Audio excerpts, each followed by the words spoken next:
Welcome back, weary travelers, to Recorder on the Wall. Recorder on the Wall, where we're covering every single piece of Redwall media out there because we both love this franchise and hate ourselves. I am that is. I am Mygear. I'm DK. And I got stuck with Teep, so thanks, guys. And we're anagramming everything because all our characters are anagramming in this book, so we might as well get in on the fun. I say regiments. Yes. I think it might be in these notes. I wrote, if Sister Gimenia was not already dead, I would wish she was. Oh, no. So we are covering Rhulian Book 2 today, which means puzzles. Are worthless. Spoiler alert, I did not enjoy large portions of this section of the book. I mean, we found something important to Tyria with those puzzles. Yeah, but she should tell her about it. This is not... We're going to get to the minutiae here, but this is not unlike the Redwall plot in the book Salamandastron. But doesn't have much of an effect.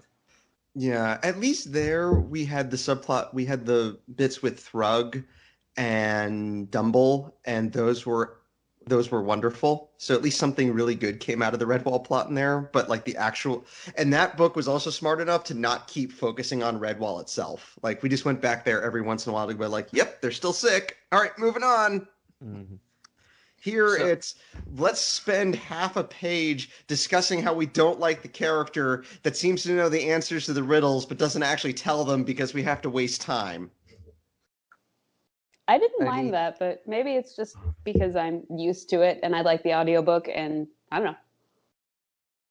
I mean, those are both fair points. I will say, in the book's defense, it is a very slow burn, which will immediately kick into action at the start of the next book. I think my problem is this feels like one of the shorter books, and it feels like one that wastes the most time.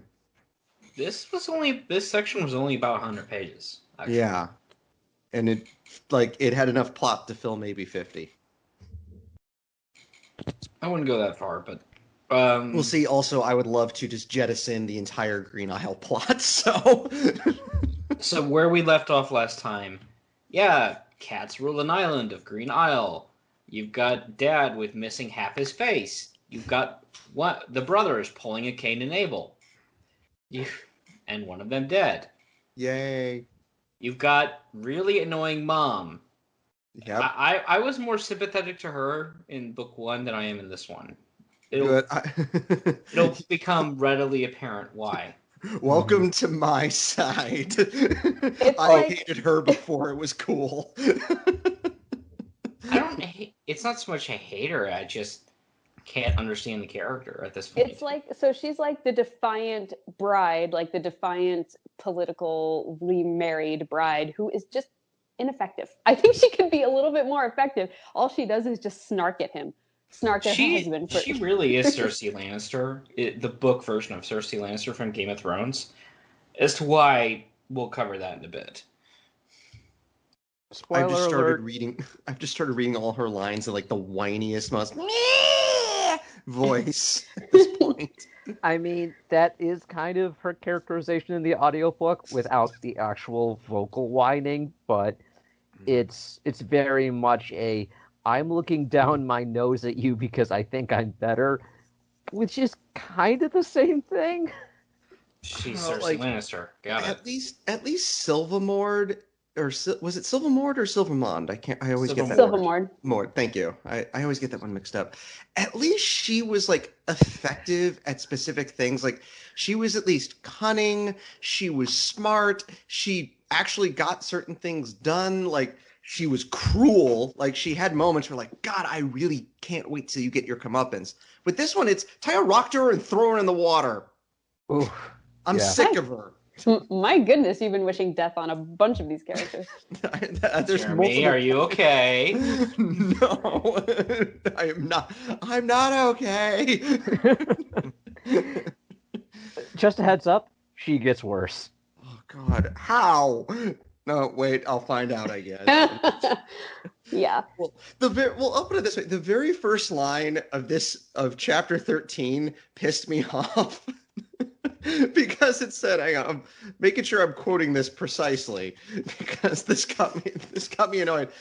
Rigu Felis, an able general and a cunning tactician, deserved the title of warlord. No, he doesn't. I knew you were going to say that. As soon as I read that, I was like, oh, insert Jeremy comment here, which I totally know what's going to be already.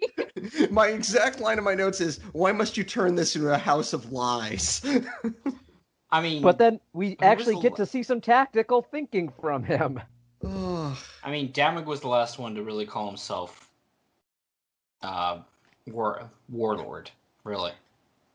Yeah, and Most of Dapper- everyone else finds some other title to attach to their name. Yeah, and all the previous villains have been way more effective and more respectable. Like, even the last second I've been in the book for 2 chapters villain of Tagarung was more impressive than this guy. At least he knew when to step away. I think it was a clever plan if it would have worked, though, like, because he knows that the otters value their families most of all, so he's going to go after them. Yeah, I was just...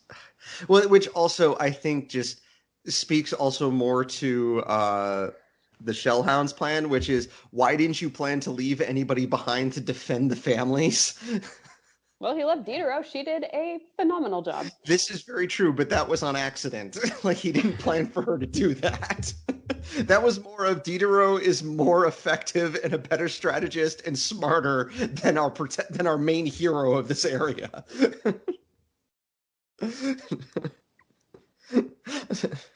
I will say. Anyway, so words, what do you really mean? Okay. Of this entire Green Isle section, I like the Gale Deeps. I think they're very fun. Diderot is the most effective leader in the entire book so far, outside of the Lord of Salamandastron. And Kowloon is very fun as well. I like the 2 of them. Colin. Colin? Colin. Okay. I like their relationship a lot. Like I said last time, it reminds me of Log-a-Log and Honeysuckle, except for more loving. Like, she's still pretty hard on him, but you can tell that she really loves him. Yeah. I like both of them. I think they work very well together. I do have nice things to say about this book, believe it or not. We will get there, but really, I have very nice things to say about the last 2 chapters in this section. So when we left off, the Green Isle Outers were having a grand old time, just basically waging guerrilla war on the mentioned Rigu Felis. His sons, one's killed the other. Mom did not take that well, as you'd expect.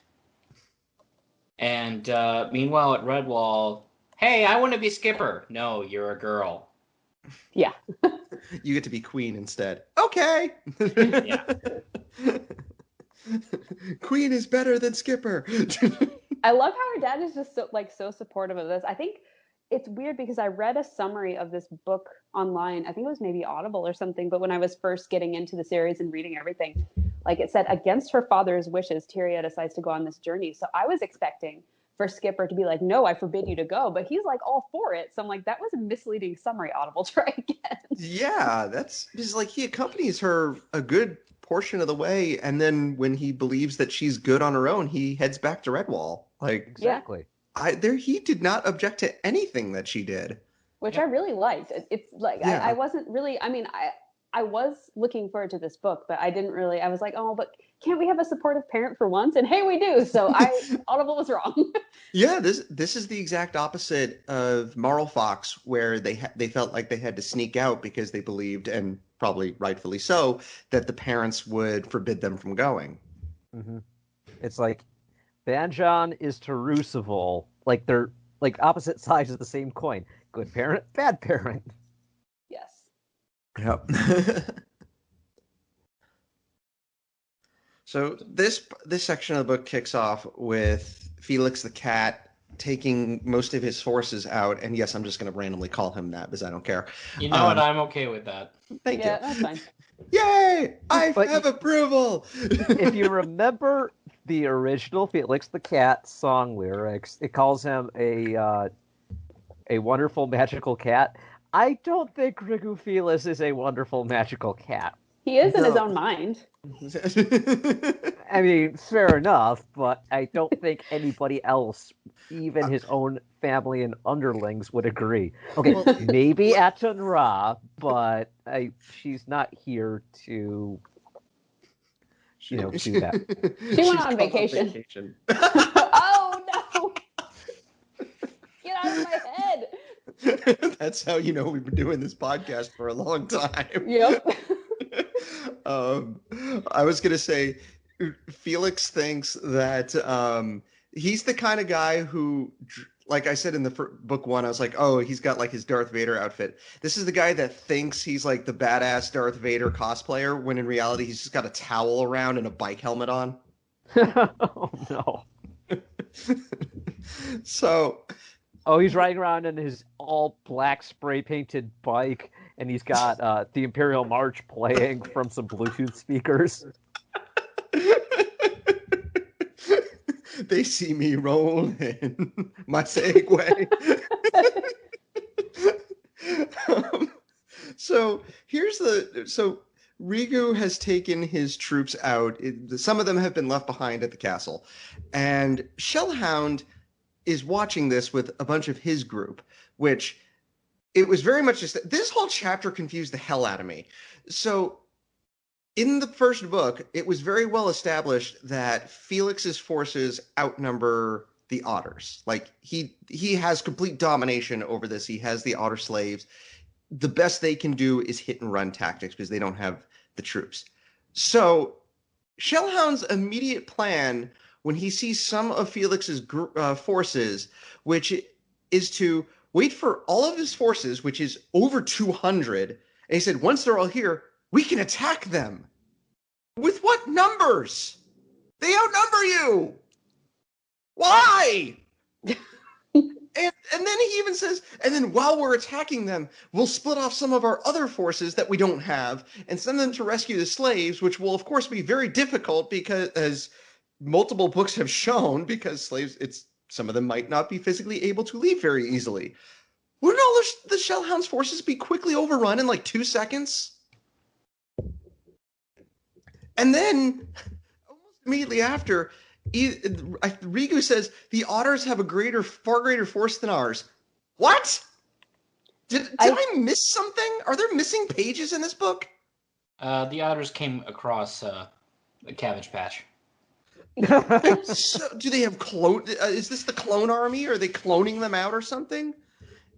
Is this like DS9 with the Jem'Hadar? They can just like vat them out and be like, here, we got 1,000 more? Did some of the slaves escape in the Outlaw gathering or not? I guess No, Wookie they and didn't. Chab did. Wookie and Chab did because they were like captives and they set them free, but yeah, them and their families. But that was it. Like, they made it very clear in book one that the otters were completely outclassed and outnumbered, and they don't even have like proper weapons for the most part. And all of a sudden, Shellhound's like, oh, if all 200 of them are here, we can take him, when meanwhile it looks like he's only got 30. What? How? And then we get more of Shellhound. Not like, this whole section shows that Shellhound should not be the leader of an army. I'm sorry. He's good in his one man, like his vigilante justice as Batman, but the minute he tries to command everyone, things fall apart, because Rigu's like, oh, I have an idea, and he sends like a few of his soldiers out. And all of a sudden, all this ammo flies in and takes out 6 people, giving their position away so all the cats can start assaulting them. So what you're saying is, when he's playing Robin Hood, it goes great one-on-one, but as soon as there's more than one enemy, the whole game stops? The Robin Hood in Robin Hood Men in Tights was a more effective leader than this. Is he And trying to make the point that they really need a good leader, so that's why Tyria has to come? Or why are they following him? or did Jakes just not think this through very well? I don't know. Like, any way you look at it, it's like, why are you poorly leading your troops like this? Like, even back in the original Red Wall, before Basil came along, where Basil was obviously the only military trained guy, they were doing pretty well. Like, they were able to repel Clooney's attacks. Like, they were a bunch of, like, basically country bumpkins, and they have more sense than these guys. Like, I feel like the only reason why the Shellhound's troop group is never taken out is because Rigu is just that terrible. Yes, and well, to give Diderot credit, she is very good. Yes, no, I like Diderot. I will say again, I like her because we also have a moment where, so Rigu's like, all right, I'm going to send some of my troops, 20 of my troops, to chase after the otters, who apparently, even though theoretically in Letho's mind, they number enough to take out 200, 20 is too much for them. And Rigu's like, I'm going to go and kill the families of the otters because I magically know where they are. If you know where they are, why didn't you go there before? What is happening? And I am going to have to reduce the peaks on this audio a lot.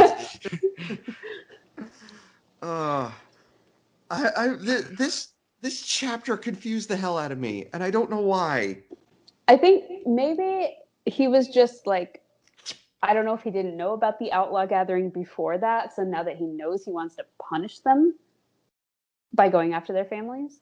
But if he knew where they are in the first place, why didn't he just go there and capture them? That's what I'm confused. Huh? I said, I do not know.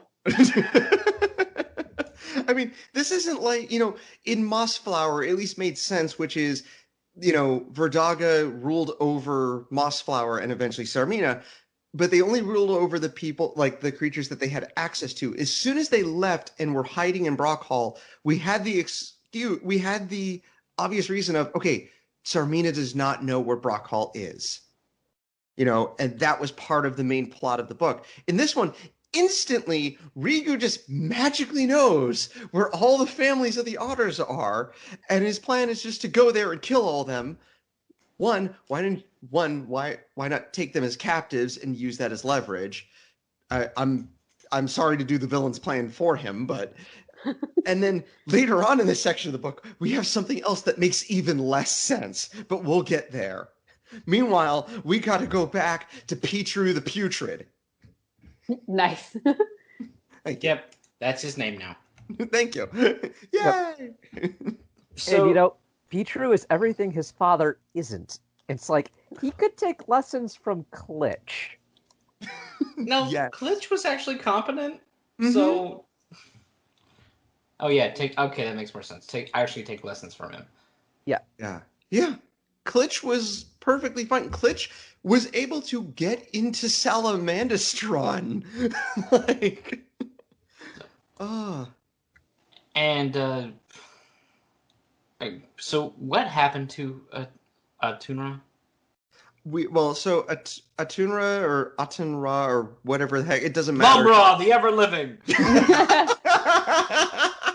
Well, she's not, but she's the never living after a little bit. We're just dying to find out where she went and what happened to her. Oh no. These jokes are a killer. Oh, she'll be dead tired later. Ding. Pete got a ding. Is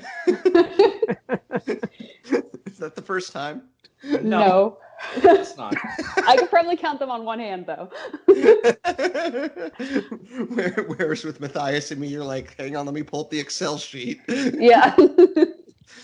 All right. So Peter gets the bright idea of trying to, and don't get me wrong, this is actually tactically smart. He wants to know which of his father's cats are going to be loyal only to him versus Daddy, and obviously their major domo Pine Martin is loyal to Dad.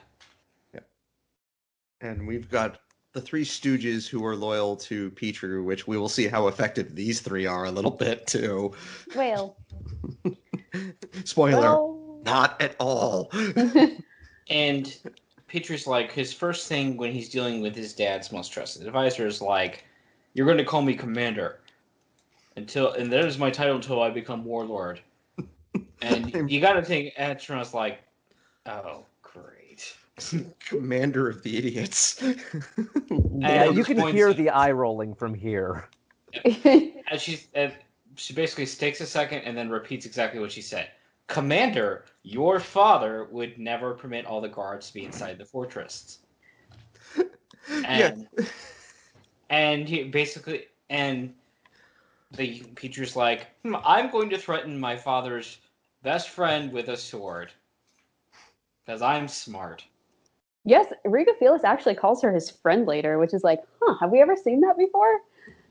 No. I think he cares about Utun Ra more than his wife and his kids. Well, considering how annoying his family is, I don't blame him. I mean, I don't either, but it's just like, it's sort of, because usually the aides of these villains are sort of dispensable to them. Like, they don't really care if they live or die. It's just like, oh man, I lost an aide. Darn it, have to get a new one from Vermin Mart. But You know, it's like one of those boxes of disposable gloves where it's just like you pull one out. Oh, this one's got like a hole in it. Dispose. Let me pull out another one. Cheese Thief's got a hole in him. Time to replace him. Yeah. But no, he actually cares. He gets really mad and he's like, what did you do to her? Like, where is she? What did you do to my disposable glove? Yeah. What did you do to my secretary? It's true. I think the only She's the one who signs the paychecks. What did you do? I think the only other villain so far that we've seen this from is Clog. Like, he genuinely cared about his crew. And his crew liked him. Yeah. But he doesn't care about all of his crew, just her. Just her. Yeah, this is true.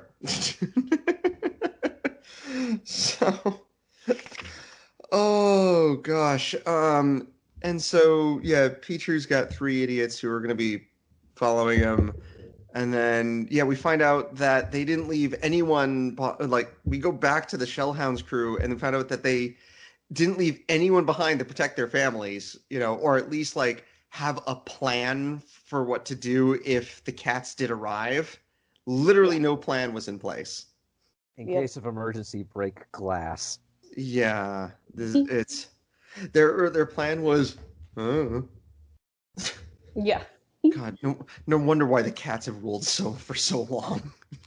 I'm just curious what kind of life Diderot had, where she was like, "All right, this is what we're gonna do. Everybody fall in line. This is the plan." It's like, were you because she's mom. She's everybody's mom. That's true. She has a superpower. She has absorbed all the competence and intelligence from every other character on the island into herself, and so she's the smartest character now. And she left some of it. She gave some of it to Colin. You said Colin. Yep. Colin. She gave some of it to him because he's her husband and she loves him. So the two of them are the most intelligent people on the entire island. I don't know. I did like Vanya Stream Dog too. Okay, she's cool too. And also was it Stream Battle? I thought she was like Rab's descendant or something. I think it's Vanya Stream Dog. Oh, okay. Well, maybe. Is it? Let's see. I'm looking. I'm looking too. I'm trying to Anyway. But anyway. Okay, so back to Redwall. Tyria's gone. And she left a letter. Basically saying, hey, well, it wasn't Martin who told me to do this. This weird Otter Queen lady told me to do this. But and Martin says hi. Yeah. Martin says hi. And so it gets her adventure underway, which is good. Also, I would like to say, to all the people that say, like, oh no, Tyria's a Mary Sue, which I will say that term gets thrown around far too much nowadays. Yeah. To them, I present her horribly spelled letter. Yeah. Yes. I don't get that a lot in the audiobook, but I get the impression. I need to look at my braille copy to see like what the spelling is like. I just haven't yet. Okay, so here I can give a couple of examples here. I had a dream last night. Night is spelled Nite. I need to go to the Green Isle right away. Rite.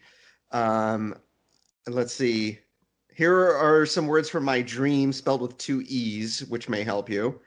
She at least gets the words from the dream right. This is true somehow, and it's got some big words in it too, which is really weird. And I apologize if you hear the dog outside my window. Thanks, No. neighbor. I'm like right above the dog park, so you may hear dogs outside my window too. Fair. And then apparently her father and Brink are waiting. Wateing. Waiting. Waiting. So I have a question. Does she say Mossflower? Bide not on Mossflower Shore. Does she put Mossflower as 2 words? No, Nope. one. No. Okay, because the voice actor, when he was reading it as Quelt, like reading it, he said Mossflower in a weird way. I was like, is he trying to insinuate that she spelled it wrong, and so he's reading it the way that she wrote it? No, she spelled it right. Okay. Did you notice that, Matthias? Well, I audiobooked as well, so I only actually saw it when I briefly went back over it for my notes, so I just kind of skimmed it. Uh-huh. But the only note I made was basically, at least she can write neatly. I guess she takes after Bragoon and Saro. Yeah. And then everyone all of a sudden is like, "Oh, I can't believe she left us." You knew she was going to leave. That was the plan. I just think that they weren't expecting her to do it so suddenly, like without saying goodbye. Yeah, but still, it's like, oh dear, I realized how fond of Tyria I'd become. And like, oh, there's no crying in baseball. Shut up. So Jeremy has lost his humanity. I don't care. Quelt even tells them to shut up and let's go. It's like, look at all of you blubbering away like Dibbins at bath time. I love the voice actor who plays Tribsy the mole. His crying is the perfect mix of just pitiful and comical, because he's just like, and she were my friend. It's so good. Just tell me no more. Like, yeah, it is so good. It is fantastic. Yep. At this point, my comment was, and God, was I right?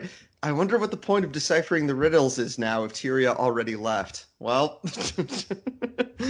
apparently they have to find a MacGuffin. Yeah, which isn't in Redwall. You know what? I almost spoiled something because I did read ahead, so I'm just going to keep very quiet. Okay. So we get, we now get the Gaussum. Yay!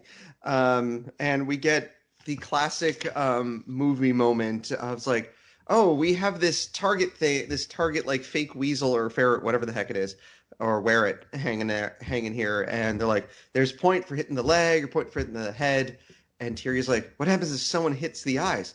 No one's ever hit the eyes. Gee, I wonder what's going to happen in about 2 pages. Yeah, and like, you would think that this would be like, oh yay, girl power. I just was kind of tired of this trope. Like, they were very exaggerated in how they were condescending to her about this. Like, oh, haha, a girl slinging stuff. That's hilarious. Well, she shuts them up in the span of a page. So yeah, and it's like, I probably would have enjoyed this more as a child. Like, reading this, I would have been like, yeah, this girl power, yay. But as an adult, I'm like, they could have been a little bit less overt with that. A little less tropey. Yeah, a little less tropey. Or at least like added on that she was younger and say like, oh, no one that young or something, like saying like you're not old enough to have experience enough with a sling or something like that. Mm-hmm. Yeah, I just think like you need to make, and I know like Log-a-Log, like this Log-a-Log is not a jerk. I actually like him, so making him that condescending is like, I don't think that's a great character choice. I don't think that's the character you're trying to cultivate here. For what it's worth, I put in a note. It says, KD, I anticipated your need for a soapbox, so I prepared one. Sweet. Hey, that was my soapbox. Oh, sorry. It was left here lying the last time, and it's just somebody had to do something with it. Fine. It was. Were you expecting me to be mad? Were you expecting me to be mad at Log-a-Log, or do you now know me so well that you anticipated my not liking this trope? Yes. Okay. So I will say, though, I love the scorekeeper's accent. Yeah. It's even better in the audiobook. It is It is. amazing. I really like his accent. And I normally get like annoyed with goofy accents sometimes. No, this is perfect. It's awesome. It comes off very much in the audiobook like boxing ring announcer. Yes. Yes. It's so good. I'm Yep. so happy I have an audiobook buddy. So Tyria does what nobody has ever done before, which, okay, moving on. Yes. And Urfa does a spit take, which was funny. Yes. And then he tells Tyria that I'm going to introduce you to a friend of mine. His name, Cuthbert Frunk W. Bloodpaw, Terror of the High Seas. That is the greatest name in the history of names. Definitely. Because like she says, at first she says, like, I need a boat. Your boats look good for sailing across the sea. He's like, no. Canoes? Yeah. Yeah. He's like, but I know who has a ship and I will introduce you to him. And she's like, cool. So Yeah, we don't have to steal one this time. Nope. Even though Gale Deeps are in the story, we won't be stealing any giant ships. Yes. Now, I have a question for you, Pete. When you first read the name Cuthbert Frunk W. Bloodpaw, Terror of the High Seas, what was the first thing that popped into your head? Must be the hair. That's the book 2 art. The book spoiled it. Yeah. Yeah. What did you want me to think? Oh, no, I just wanted to see if there was anything else on top of that. That's just like, this is your first time reading through this book, so if it feels like I'm asking you very obvious questions, it's just, So noted. this is your first time reading it. Your first impressions are interesting and fascinating to tired old eyes' mind. And then that chapter 15 begins with seals. Why did it have to be seals? They'll seal the deal. Oh, And as I said before we started recording, I will allow a few harms, and Jeremy has agreed that he will not go overboard. Right? Drew isn't here to provide a paragraph-long thing for me to read. So, that being said, I do already have a rant for this chapter about like a page in. And I also want to bring up How anthropomorphic are they?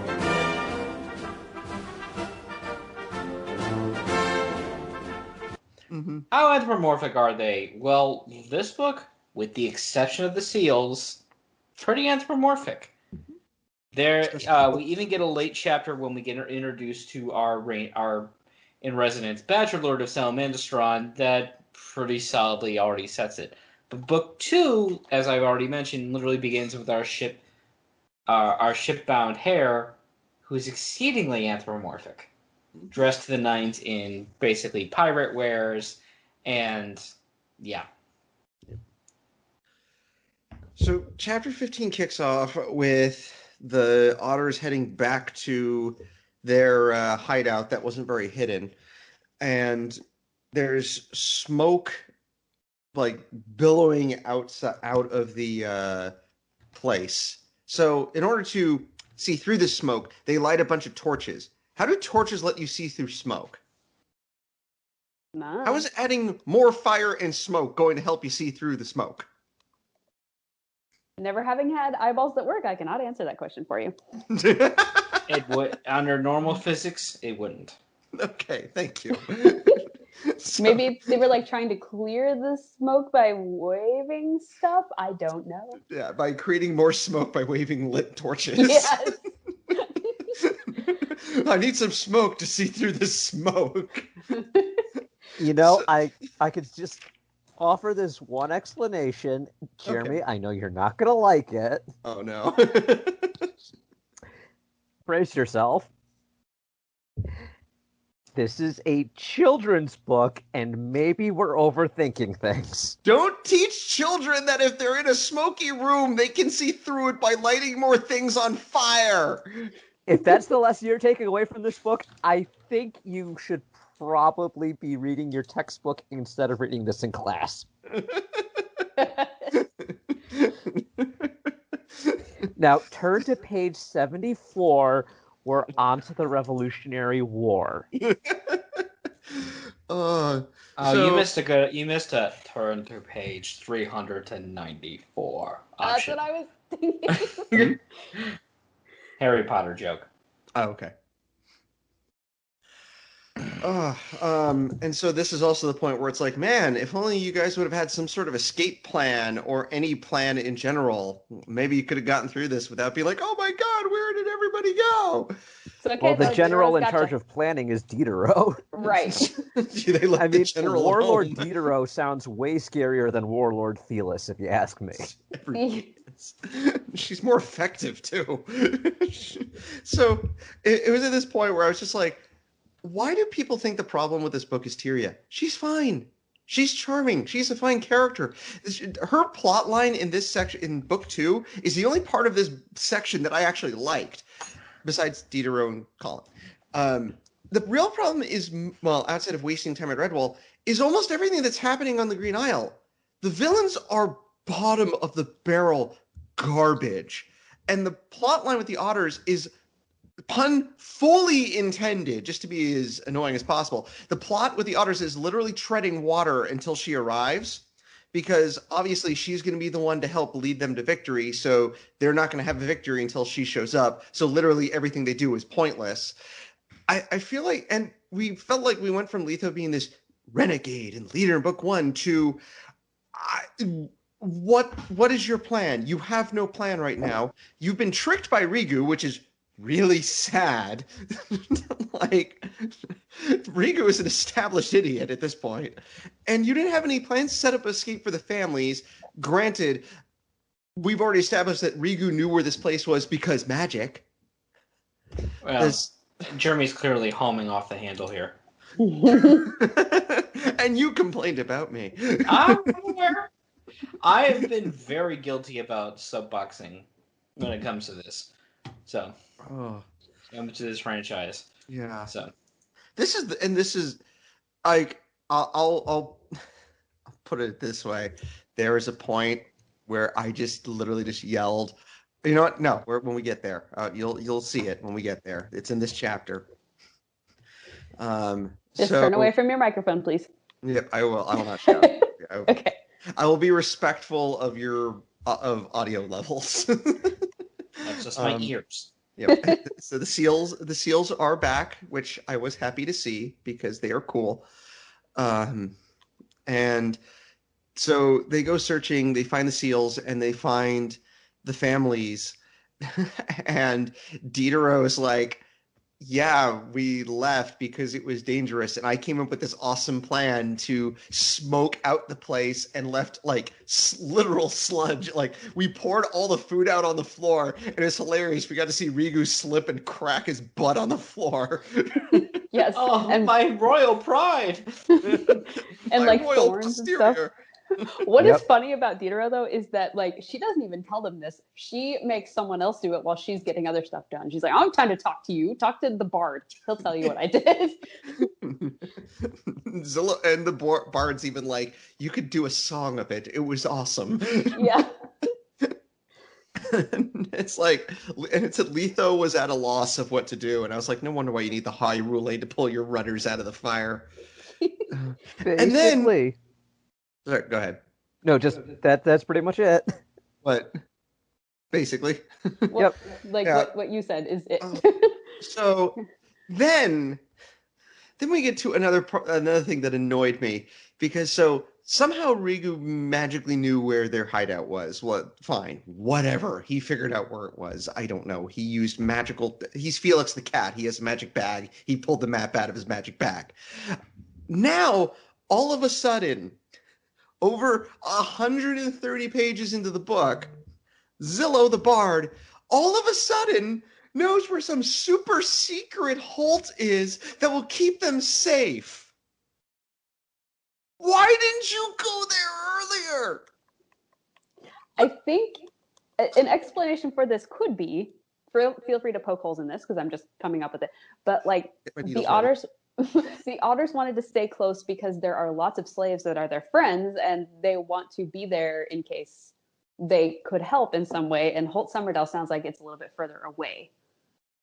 So that does partially make sense. My argument towards that is, why not go there, keep all the families there, and then have the warriors go out, and then you have this super safe place that you can bring the slaves back to. And I do not know the answer to that. And I just also, so this is the part I said, look, nothing against Diderot. She sounds cool. Our big bad got outsmarted by a non-combatant. Yes. And someone who isn't the leader. But apparently she should be. She should be.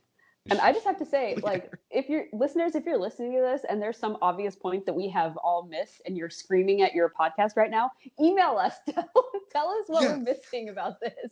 Yes. Feel free, if I am missing some major thing, like if I miss something, or heck, maybe I have some misprinted copy of the book that's missing a page or something like that, feel free to let us know. I would really like to know. I would be happy to find out that there was something I missed that made this plot line make sense. Or just email us to tell us that Jeremy's overthinking things. Please feel free to do that as well. Or tweet us at ROTWpod. Hey, you know what? In my defense, I'm usually the one trying to defend certain stupid things in these books, honestly. Like, I even was to a degree, was fine with the Idigal stuff, okay? But that was at least just a subplot. Yeah, see, overthinking is kind of what we do as adults looking at children's literature. So I think like overthinking is a part of our thing. It's our thing. And I don't always overthink stuff like this, and I don't always catch certain things like this. Like, there's so many things where people have been like, "Yeah, didn't you notice this?" And I'm like, "Oh." Like, I didn't even notice the first time watching it of that horrible 2015 Fantastic Four movie where they reshot everything, because I didn't catch that one of the characters was wearing a terrible wig for the second half of the movie. So like, and immediately looking back at it, I went, "Oh, she's wearing a terrible wig." So like, I don't even catch. So if I'm catching this stuff, there's something wrong here, or I'm horribly missing something. So we go back to our villains. Rigu, who can't even get his own soldiers to properly follow him. So he gets back, immediately is pissed, like, why is everything not the way I left it? Even though my obviously rebelling son is currently in charge, and his mother, who doesn't care, who likes sitting there and drinking whatever and being like, meh. So we get a great moment. One of the few moments Rigu actually does something big bad related, where he walks up to the throne room or whatever, and two of Petru's stooges are like, "Well, we have to announce you. We're not letting you in right away." He grabs them and throws them down the stairs. I love that. In the audiobook, it is so funny because I almost said Jacques because I'm like confounded by the French pronunciation. Jakes, as the narrator, is like, they challenged Rigu Felix. I don't know. So then Rigu stomps inside, and the third stooge is like, well, it's just before he can even do anything, Rigu beats him up and then throws him down the stairs. Yep. And then's like, what else you got? It's my own house. You can't stop me from entering my own house. And, you know, I look at this scene every time, and I can't help but think, okay, I get loyalty to the guy that's like, well, I'm going to be in charge one day, stay loyal to me, you'll get rewarded, blah, blah, blah, blah, blah. The guy that's currently in charge is challenging you. Stand down. He writes your paycheck, and that paycheck is, you get to still live. Yeah. Like, again, going back to Mossflower, Fortunata, the fox, she obviously, she poisoned Verdaga, she did it secretly, working with Sarmina without anybody else knowing, making it look like she was trying to help Verdaga because she was smart. And she knew if it backfired, she could always claim ignorance. Or it's like, oh, if Sarmina got pinned for it, she probably wouldn't be like, Sarmina threatened me. Let's take her out. This is, duh, we're following your annoying son. You're our boss, but oh god, I'm falling down the stairs now. Pretty much. Yep, you need to remember who signed your paychecks, guys. Yeah. Yeah. Oh my god. It just, and then we get the arguing between the three. This was the point where I just literally said, I can't take the stupid family squabbling anymore. Bring back Scarum. Uh-oh. Oof. Uh-oh. I That's wouldn't how go much that far. That's how much I And- hate the villains of the story. I would rather have Scarum back. I wouldn't. This is also where I wanted to bring up earlier. One, we get our Felix, who is literally threatening his son, and his son basically hides behind mom. Yep. And mom draws a sword to defend her son. And this is where I wanted to kind of mention. Okay, Daddy's scary. Not just that, but Caltag is Cersei Lannister by another name. Granted, it's the Redwall version. It's a lot more family friendly, and you know. But if you look at the book version of Cersei Lannister from Game of Thrones, she is power hungry. She thinks she's clever, but she's not as clever as she actually is. Moreover, she is completely unaware of just how much of a sociopath her oldest son is. Mm-hmm. So, what do we have with Caltag? She's angry at her husband, point one. Point two, she's defending her oldest, clearly sociopathic and violent son, point two. Anyway. And she's only in a clearly a political marriage. This is Cersei by another name. So what you're saying is Brioni was a better mother to Vale than Caltag is to Pietro. Yes. Or you could put it another way. Pietro makes Bad Red look like he's brave in comparison. God, Badred is God compared to this guy. Badred is Badrang compared to Pietro. Oh, I miss Badred. And it's one thing to be slowly undermining your dad because you want to take the throne, but you know, you're not supposed to be this overt. Yeah, Klitsch was way better about it in Salamandastron, where he would see his moments to lead, but he didn't try killing Farrago. And we even got that great moment where two of Farrago's troops did try to kill him. Farrago took them out, and he went to Klitsch. He's like, your assassination attempt failed. He's like, I don't know what you're talking about. And if I had actually tried to assassinate you, we wouldn't be having this conversation right now. Mm-hmm. Yeah, the relationship between Farrago and Klitsch was way better than this. We also basically have Dad acknowledging, yeah, I know my one son killed my other son, but I'm not going to actually do anything about that, or even punish the guy for it. No. I'm just going to let him be as it is. Yeah. And let him tie his own noose. Yeah. Or, like, again, going to Farrago even had a good moment where he was talking to his troops and said, look, I know Klitsch is going to try and stab me in the back at some point or another. I raised him. I know he will because I taught him how to do it. If he tries I'm so anything... Proud. I'm so proud. Yeah. I will take care of Klitsch. He's fine. You all will leave him alone. If I find out any of you are going to do it, I'm going to skin you alive. And no, I am not exaggerating. Quite literally. Yes. Farrago knew how to scare his followers back to submission by literally skinning people alive. Mm-hmm. So, like, what Felix has not done anything. Like, he killed one of his own soldiers back in book 1. Whoopity-doo. Everybody does that at some point or another. Why don't you just do something a bit more impressive, like Unget Trun did and snap their necks and then throw them out a window. That was at least hilarious. You know, yes, you threw a couple of people down the stairs in this one, which we don't see them for the rest of this section of the book, so maybe they died. Who knows? One could hope. God. So then we go back to Red Wall, where literally nothing important happens. Well, important, but for our brief thing, we're basically told that Red Warriors are trying to solve the riddle that Tira left behind, and they realize they need a book, but the book isn't in the library. Oh no! And I could hear Matthias twitching already.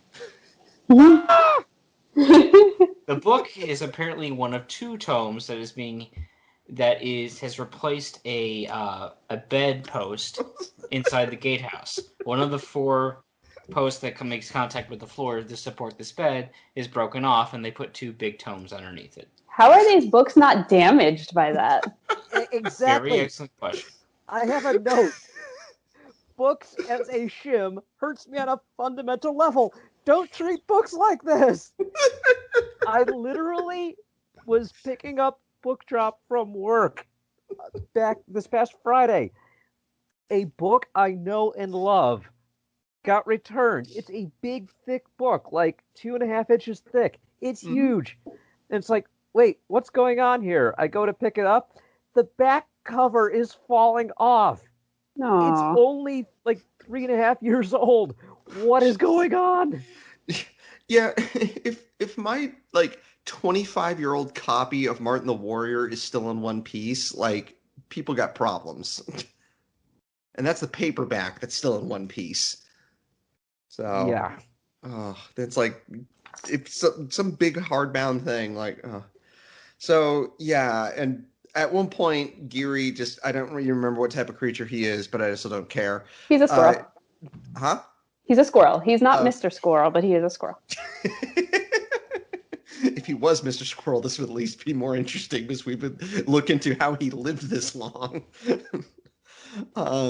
Geary at one point actually admits that he's bored with the puzzle, and I was like, me too, Geary. Me too.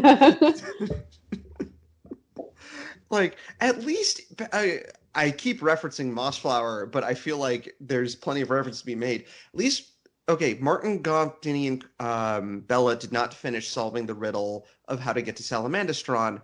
That's because Martin, Gaunt, and Dinny took the riddle with them because they knew it would be easier to figure it out as they went. Let's say they solve this riddle. Tyria already left. Why are you still working on this? Who cares? Well, there is an answer in book 3. Like, yes. It is leading to something. Yes. Which I almost spoiled. I definitely almost spoiled that. Because I did read ahead like a nerd. And then, yeah, they start looking through Geminia's or Gemina or whatever. Geminia. Mind Gay, as apparently she's called as well. I say regiments. Yeah. At this point, I just said, if she wasn't dead, I'd wish she was. All that, and they eventually find a book that mentions a lance. All that, just to find out about a lance. So, then we go back to the important group, which is Tyria and the Gaussum, and we actually get something new on this, where normally when we get the Gaussum like going down the river and everything, or they're on boats, it's usually the mole that gets seasick or motion sickness. Now this time it's a hedgehog. I'm sorry, did we skip the part where Pandion first flies down and scares the shrews out of their wits? Or is that later? I mean, it would make sense. Shrews still have a natural fear of the massive birds. It is just so freaking Captain Snow. It's just so funny because the voice actor in the audiobook is just like, where did all the little spikies go? Yes. So funny. I do like I like Pandion as well, because there is a moment in this part of in this chapter where he flies down again and all the shrews run, like, get scared off, and he scares off like all of the seagulls in the area, and Tyria has to ask him, like, can you please go somewhere else right now? We actually need everyone here. And he doesn't take offense. He's like, all right, I will return when I'm needed, and then He's flies very off. chill.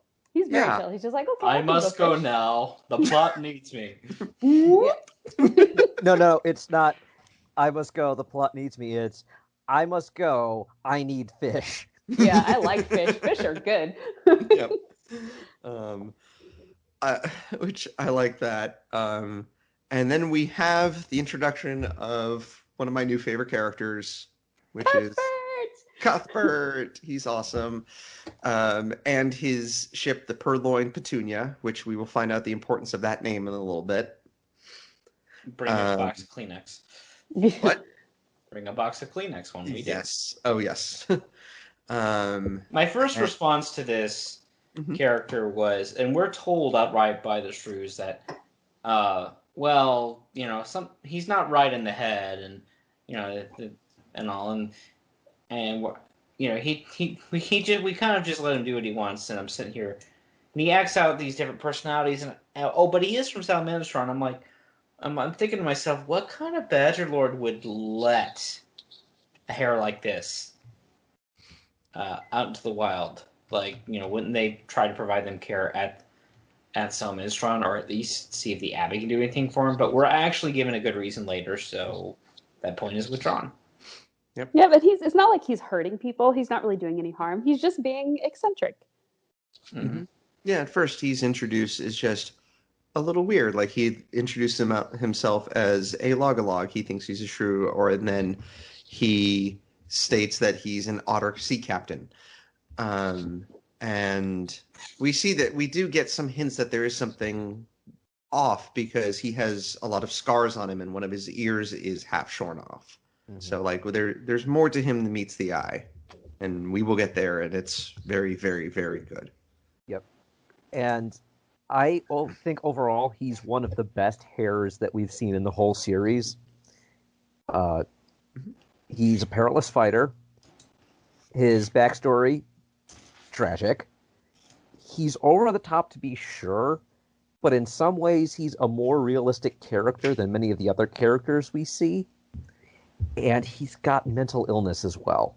And it's an intriguing look at how somebody can get all the help in the world and still be, in some ways, broken. And how they still need all the love and support you can give. Mm-hmm. Yes, and on top of all of that, his voice actor is fantastic. Oh, yes. Very good. Liam Tobin. Yay, Liam Tobin. Yeah, he's definitely up there for me, and I'm looking forward to seeing more of him in book 3. He's definitely up there with some of my favorites of hares obviously have been like Basil. Paragord is definitely far, far up there for me, and Cuthbert is definitely. Huh? I like Crumshaw too. Oh, absolutely, Crumshaw. And yeah, Cuthbert is very likable. And we're back to the otters, and we get. I'm not sure if anyone else thought of this, but as the otters are making their way to the new Holt, we have a moment where it's essentially rodents of unusual size. I'm sure they're just a myth.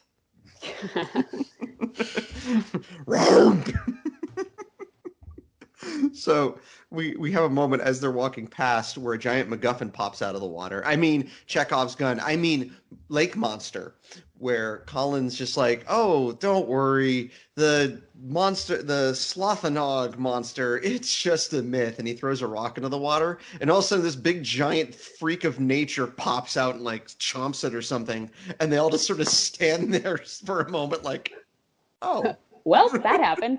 Yeah. Question. Pete, what do you think the Slothanug is? Nessie, clearly. We shall see. I thought you were going to reference that quiz again. I'm sure that lake monster will never be important. Now, he's probably going to eat at least one villain, isn't he? We will see. Nom, nom, nom. Maybe he'll eat Martin's sword again. Oh. Well, is it a pike or is it a giant fish? No! That's where I thought Matthias was going with his question to Pete. I was not. That was a genuine question. Okay. And so they reach the Holt, and I was a little disappointed because a bunch of bats fly by, and I was like, oh, we don't get the bats as characters. Yeah. I mean, the bats are some of the most interesting characters. I agree. Um, Oh dear, oh dear. so then they all get whatever. They all get like settled in, and Martin gives Letho the most basic of basic riddles because he's like, look, I'll just be a little bit more direct with this one. I don't trust in this guy to figure out one of your puzzles. And it's basically masters who lack slaves cannot serve themselves well, and an empty compound is a trap without bait. Gee, I wonder what he's referencing. And Martin's like, hey, that Otter Queen can't get all the dream time. I'm owed my fees. And yeah, they set up. Oh yeah, you are, and also Katie, you were absolutely right. Banya's stream dog. Sweet. Yep, I literally just turned the page and there it is. I like her. Yep. I don't know if I'm probably biased, let's be real, but I do like all the otter ladies in this. Well, to be fair, if you don't like Diderot, you don't like life. That's true. You must hate everything. Like as I've made it clear, I don't like large swaths of this book. I really like Diderot. Yeah. So if you don't like Diderot, please reconsider. You really otter. That's been used before, I'm pretty sure. So yeah, I'm guessing, but I mean, this is an entire book of otters. I had to get that joke in at least once, even if it's a reuse. All right, just for fair, I'm gonna have my hand on my buzzer. Good. Yep. But do you want me to present that in the form of a question? Yes. See, my joke was, so Letho, are you going to be like Tom Petty and be running down a dream? Uh-huh. And so Letho, Colin, and sorry, is it Banya or Banya? I think it's pronounced both ways. Not I say Banya, but it's definitely pronounced both ways. I'm going to shrug my shoulders and say, probably. She goes off with Colin and Letho to. I like the conversation between them where they're like, "Oh, we're gonna go and do something. Like we're all gonna, we've been picking hot roots and things like that." And she's like, and Colin's like, "Ain't you going with them? Like with the others?" And she's like, "No, I'm going with you and Letho. You two are up to something, so I'm coming along with you." And Letho is like, "Then you best tread wary, because we ain't going picking hot roots." Somehow I didn't think you were. Yep. I like that bit. That was good. And we find out that some of the incompetent villains have spotted them. Oh no. It's a terrible tragedy. I bet whatever shall they do? Spoiler. These guys following them are really stupid and bad things will happen to them. Yeah, this isn't going to end well for the cats. Right. In fact, it might end up being a catastrophe. Catastrophic. So freaking hard. I earned that ding. So back to Redwall. Chapter 18 actually shows the book that they have been using as a prop, and effectively they start actually reading it, and we find the story of basically at least part of the story of Rhulian and they got there. We find that the brother of Rhulian, of Coriam Wildbow, but the story in question is written by his widow, because when she's writing this, he's dead. But effectively, yeah, she is a seaside otterhole, and he washes up on shore. And I've made the Coleman Island joke way too many times on this podcast before, so I'll refrain. But I want you to know how hard it was that I had to. Were you listening to the Ballad of the Windfish? Maybe a little. But yes, she basically nurses him back to health, but Dad doesn't like this strange otter who his daughter is clearly falling for. So when the time comes, yeah, bye, Dad, I'm done. And we also find out, yeah, these otters were basically chasing after the cats who had been harassing their island on their own ship, and oops, we ran aground on a reef that sank our ship, and the cats came to us when we were trying to abandon the ship and probably killed all of us. And we find out that this has occurred in Earthwhite's time. So it's been these cats have been at this for quite a while. Yeah, that's what I was thinking. I think I wrote this in our group thread thingy, but like this made me think, like, to put this in perspective, all the way through from Salamandestron to Redwall, Metameo, Pearls of Lutra, Long Patrol, Marl Fox, Tagarong, Triss, Loamhedge, Rackety Tam, all that span of time, these otters have been enslaved by cats. That's a long time. Yep. Yeah, and it's nice to see Earthwhite actually did things on the mountain. Yes, Instead of just inheriting his brother's seat and then, okay, puts his feet up and like, what's on the tube? Wasn't it mentioned at the end of Salamandestron that he really liked to make armor? I thought that was mentioned somewhere. I know it's mentioned in this book. Yeah. Yes, but... and I just remember like thinking when I read Salamandestron, just thinking back, like, this comes up in Rhulian. I'm gonna look that up for next time, I think, because like I just remember I just remember thinking that he brought this back and it was cool. Okay, yeah, no, if that was actually brought up in Salamandestron, that is some awesome continuity right there. We did find out after the fact, at least within that book, that Earthwhite had salvaged his brother's armor and repaired it to use it for himself. That's what I might be thinking of, yeah. Okay. That's still, that ties into something that we find out in this book, so I'm cool with that. So yes, the Corium and his wife, what's her name? Runa basically said, "Bye, Dad. You're gonna be a jerk, so we're gonna leave." And went to Redwall and got married and had kids, and then grandkids, and that's when the letter stops. So. Yep, and she was friends with Isay Regiments, who decided to hide the lance for her. I just started calling her sister "Give Me a Break." But yes, because we couldn't go a Redwall book without something being hidden by a riddle. The lance that had been the ceremonial weapon of the royal family of Rhulian is somewhere within Redwall. I do want to add one thing before we get too much further. The audiobook does something really cool with this like flashback account. It does. Rather than it being old Quelt reading it through the entire thing, he starts, and then after a paragraph or two, it crossfades into Runa Wildlock's voice. And I think this is the only time the audiobooks ever use this trick. It is. Yep. I thought it was cool too. That sounds awesome. It is. So it goes from being just, hey, look, we're narrating this thing, like it would be in any other book, but because it's so long, it's like, well, we really should have a Runa Wildlock voice here, and so they did. Yeah.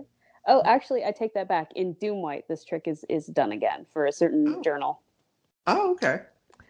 And if we were terrible, terrible fans, we would make fun of this by implying it's a live journal entry. But that internet reference is slightly dated these days, so I will not. So seeing Runa was a vlogger. Oh dear. Oh. Now hey fans, this is Runa Wildlow. I got my new lance and No. Oh. None of that. This hurts. I have a headache. It's Jeremy's fault. Jeremy, go to your corner. Go on. Follow and subscribe. Comment and subscribe. Does anybody have a squirt bottle of water? We need to, like, house train him better. Does hot sauce count? Anyway, more cryptic puzzles. I'm sensing a pattern here. So you want to be riddle of my jokes?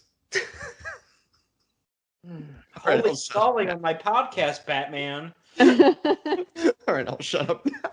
I figure I honestly I don't don't really say have anything anything, else to he'll say get about bored this and leave. I really don't have anything else to say about this chapter. I actually just wrote down I am skimming the rest of this chapter because now I really remember why I quit this book on the first attempt. Oh, oh God.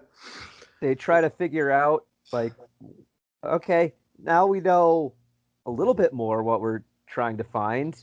Found this reference to this other poem that should help lead us to actually what we're looking for rather than being a poem leading to a poem leading to a poem. Oh, and a couple of kids decide to use the other of the two books as their boat. Thankfully, the Red Walrus stopped them. Yes, Oh, the Abbess phew. is very stern. Oh. Oh. Matthias, are you okay over there?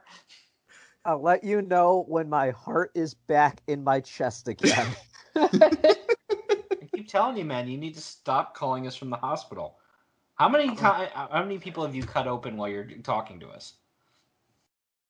No, my heart is back in my chest. Oh, I would donate it to science, but I still need it. Give me it back. I need it to feel things. Oh, and I've mentioned previously on show when Kindle users like the highlight thing in the ebook version of things. Mm-hmm. So when little Sister Snowdrop gets into an angry rant about Sister Gemini, It's so good. yeah, 51 other people highlighted. They highlighted the bottlenose, twidgety-tailed, prinkly-pawed, mummity-toothed old busybody.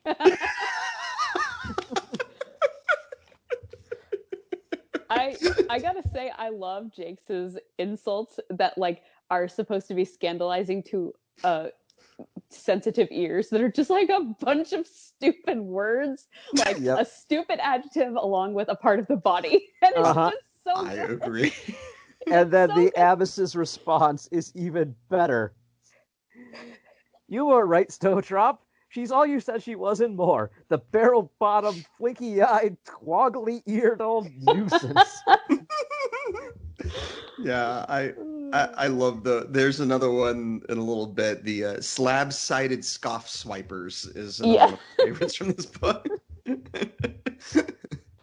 Oh, so good. I love it.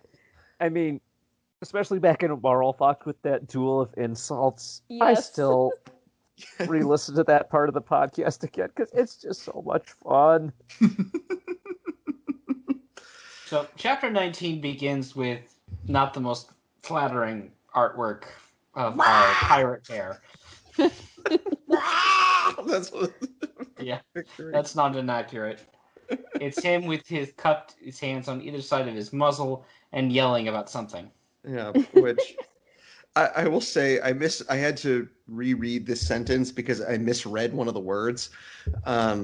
Where Cuthbert is yelling out to Tyria, he said, "Har har, belay your bowsels and begin burning breakfast." I read that as belay your bowels.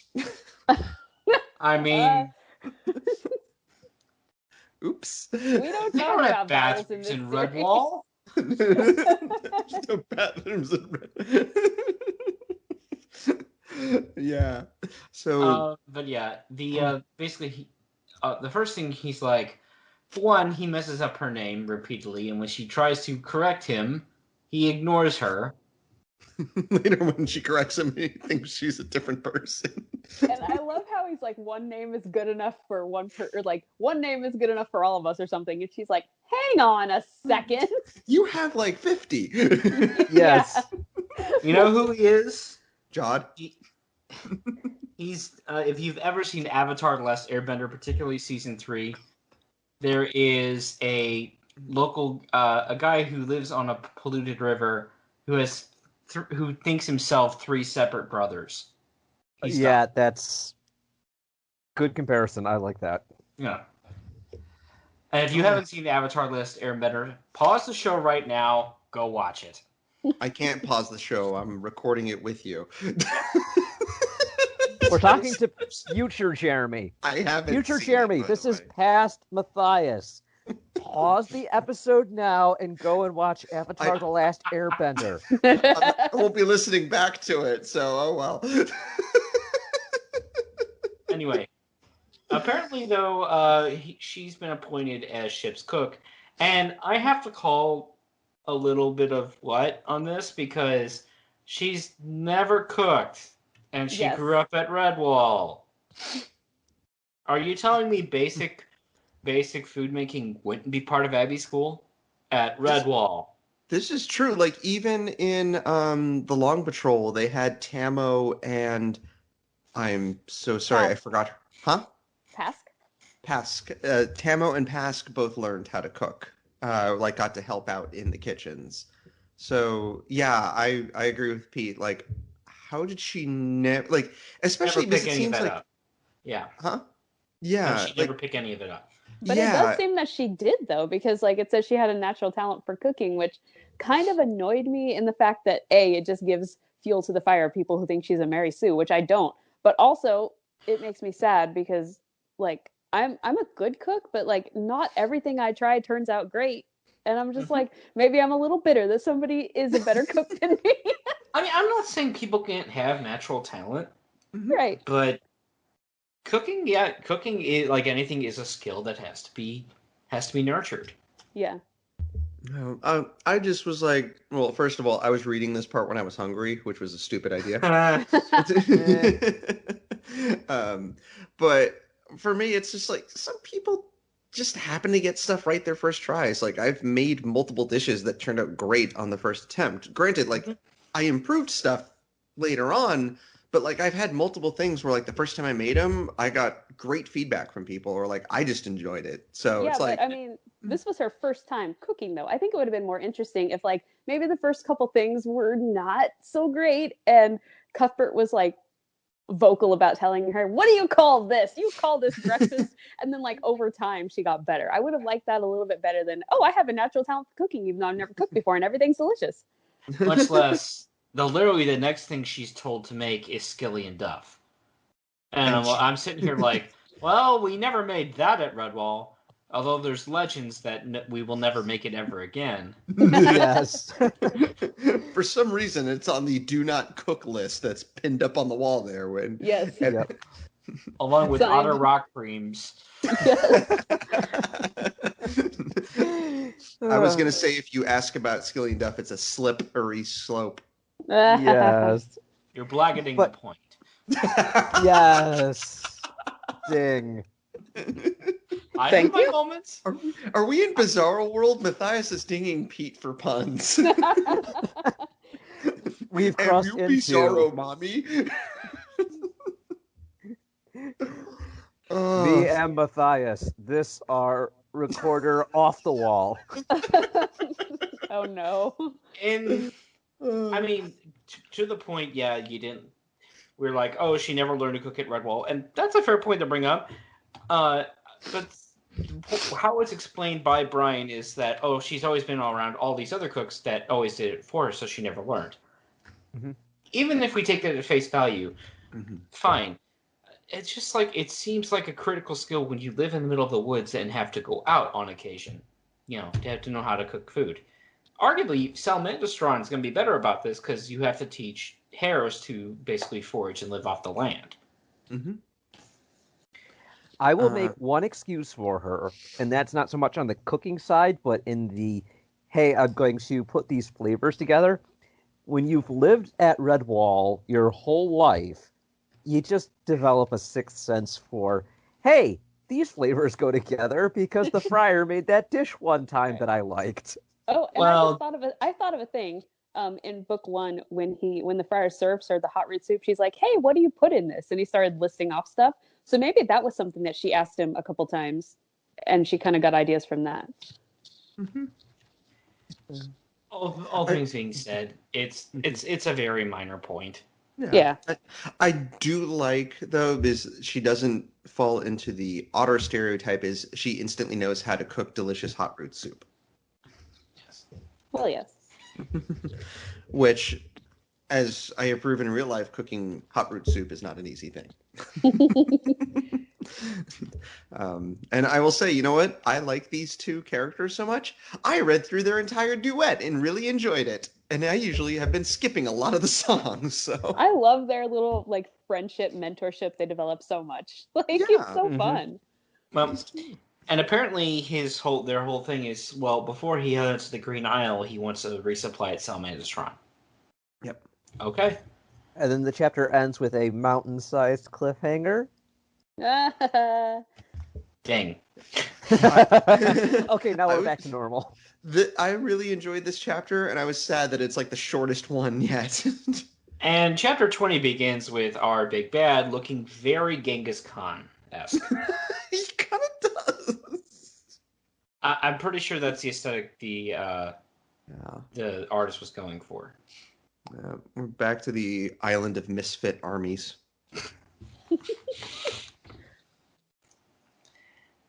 Well, I mean, you have to give Feelers credit. It's pretty hard to herd cats. Yeah.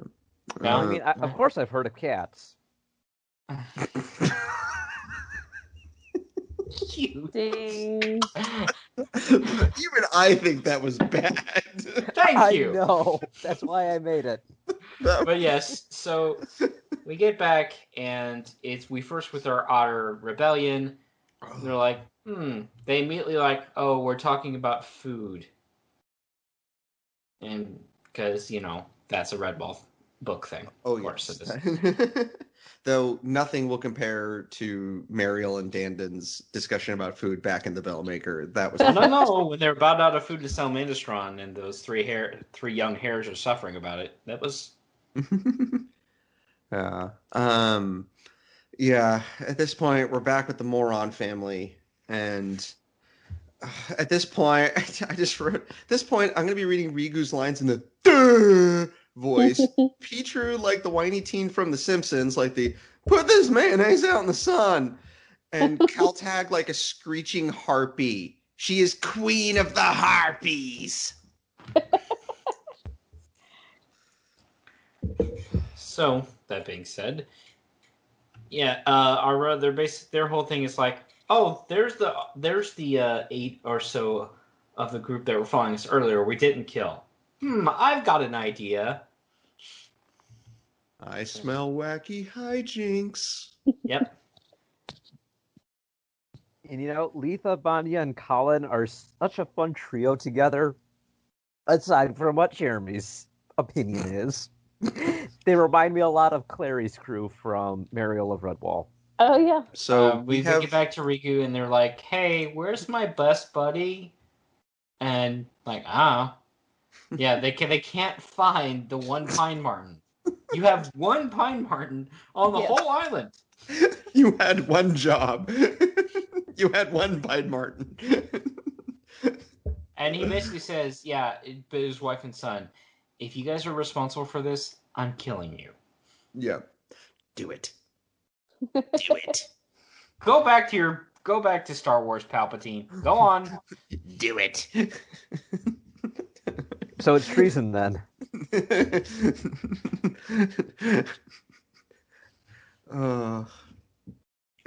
So yeah, and then they create like a distraction or something for Rigu and Petru's forces, and Rigu's like, wait a minute, I know what's going on. In a rare moment of competence, suddenly Rigu isn't an idiot in this part. Is like, wait a minute, they're just distracting us. They wouldn't actually attack. They must be going after the slaves. So he runs off, and Petru's like, I'm gonna kill him.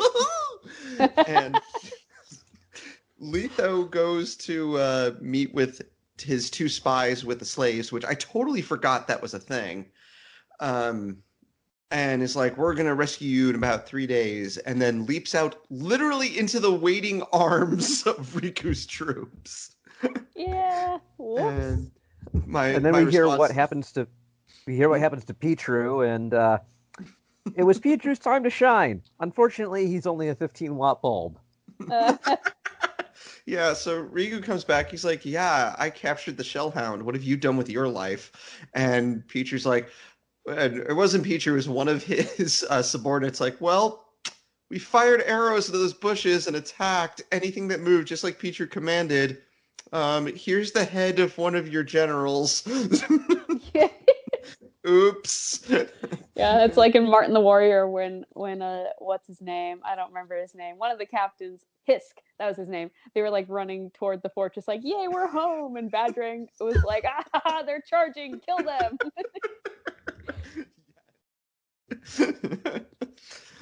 Oh, so, and then chapter 21. We go back to the Redwall plot, which still hasn't really had much of a point to it, but at least it doesn't involve Rigu's family bullhom. I saved Wow. it. It was a precision hom strike. No, I can appreciate that. Okay. And we've got, I keep forgetting his name, so I'm just going to call him Yoda Goose or Backwards Goose. Rantalis. Yeah. And at one point, I 100% agree with him. But he says, he's like, this riddle's stupid. Let's just forget about it. Yeah. In the audiobook, it's even better because he's like trying to maintain composure. He's like, "Yeah, I'm gonna look smart. Yeah, I can get my hands around this or my wings around this. Yeah, sure. I am not knowing what to be thinking. This riddle is stupid." Yeah. I like that. Also, wasn't there a vermin band of idiots planning on attacking them? Because they've been MIA for the entirety of this section. Oh, I'm sure they're fine. Yeah. And also, in case anyone is confused, I'm talking about the idiot crew in Mossflower, not Rigu's morons. Mm-hmm. I feel like I need to clarify because we have two stupid vermin bands in this book. And apparently everybody has stopped hating Sister Give Me a Break, and now everybody hates Quelt. Yeah, it's funny. I think this is the first instance we see of the Avis joining in the gossip. It's like, oh, Quill is so annoying. I know I probably shouldn't be saying this as the Avis, but oh man, he's annoying. Everybody hates Quelt. Fridays on ABC. Yeah. I do kind of like the moment where it's essentially I really don't like Quell. He's so annoying. He's standing right behind me, isn't he? Yep. Yes. And I'm so glad that happens to other people. Like there was a time in middle school where I was relentlessly mocking my geography teacher's accent, and he was right behind me. And I was like, well, I meant to do that. I'm laughing with you. Fine. Yet this whole thing shakes out to, though, like puzzle, puzzle, anagram, puzzle, riddle, riddle, trivia, puzzle, scavenger hunt. There you go. All right, let's move on to the next chapter then. Well, in chapter 22... I say this, just chapter 22 is really good, and I'd rather just move on to that one. I like chapter 21, though, because we get to see some of the unused part of the Abbey, which I have to ask, why are these upper floors so disused? Yeah. I don't know. Is this where Warbeak Loft was? I got Or confused. was this like above that, or in a separate building entirely? I don't know. I was wondering about that too. But true to Redwall fashion, there's tons and tons and tons of dust. Yes, so much dust. The only thing more of in these books than orphans is dust. So chapter 22, we get to go back to the good plot line. We go back to Tiri's plot line, and we're at Salamandastron. Yay! I actually love the chapter art that starts us with 22. Yes, Me too. What? I said, me too. Okay, I thought you said. And it not only does Salamandastron itself look but it simultaneously it looks like a natural volcano, but it also looks like that could be a constructed fortress at the same time. It's very well done. Very Nice. good with the scale as well, because we see Cuthbert's ship, which has been said, it's a full-on ship. It is dwarfed by Salamandastron. And we get to meet our Badger Lord. Mandorol High Peak. Yep, nothing grandiose about that name. I think High Peak is a cool name for a giant badger. Yes. Agreed. I like Mandorla a lot. Yep. And then I do. And he has the ability to basically leave when someone isn't looking like freaking Batman. Anyone else notice that? I'm Badger Man. Yep. And we get a fun little. I actually like the two hares that he assigns to like escort Tyria, Cordal and Portan, who say their names are Porters and Quarters. Yes, I like them too. That is cute. I do want to point out, though, they are fun, but the audiobook actors make them nigh unintelligible sometimes. Oh. I said it before, I'll say it again. British people, your accents are fantastic, but please enunciate more clearly. Yes, I think one of the actors tries to give him sort of a little lisp, and then that just doesn't work as far as understanding the words coming out of your mouth, sir. I would like to understand word speak, please. Thank you. Yes. We also find out that Cuthbert has another name. Blaindale. And they refer to him as Old Blood and Guts Blaindale. Yes. And so Tyria keeps asking, like, what there's more to, like, she obviously immediately knows, like, hears that there's more to him than she's seen. And the two like, Porters and Quarters, they know a little bit, but because they're younger, they don't know the whole story. So they're just kind of piecemealing the information they do have. And they say that he's a legend among the Long Patrol, and Lord Mandorol refers to him as the Death Seeker. Which, that's very dark for a character that we've seen so far is kind of like played with a little bit for fun and very jolly character. Mm-hmm. And they say, as he's been looking to get himself jolly well slain ever since he lost his daughter. And this is where I said, bring freaking tissues, because, yeah.